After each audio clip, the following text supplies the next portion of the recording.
I think what we will see with this, and I think we're seeing it in South Africa, is that the upswing will be incredibly fast, even if people are taking more cautious actions as they are. That will help slow it down, but it's still going to be very fast. It'll probably therefore peak really quite fast.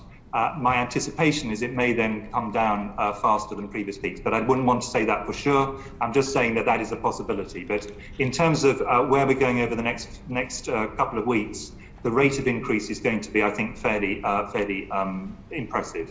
The peak of just over 4,500 or 4,583 to be exact, people admitted at the absolute peak, it is possible, because this is going to be very concentrated, that even if it is milder, because it's concentrated over a short period of time, you could end up with a higher number than that going into hospital on a single day. That is entirely possible. It may be less than that, but I'm just saying that is certainly possible. And the whole point about this is it's going to be really concentrated in a very short period of time, very possibly. There are two caveats to that, however, because one of the things that really matters to the NHS is also how long people stay.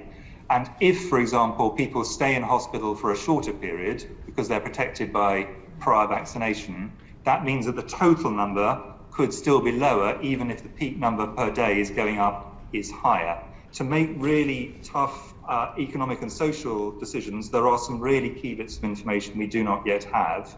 And there's a very wide range of possibilities as to where this could go, some of which are, as you imply, very difficult for the NHS indeed, and some of which are much less so. And we're getting new information the whole time. So this is being reviewed by the government the whole time.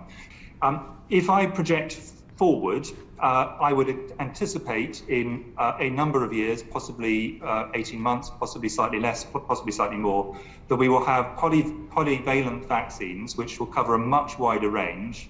And we will probably have several antivirals. We've already got 2 reasonable ones, and a variety of other countermeasures that mean that the great majority, and probably almost all, of the heavy lifting when we get a new variant, unless it's extremely different, can be met by medical means, because the vaccines have wider coverage and the antivirals pick up some of the remaining slack.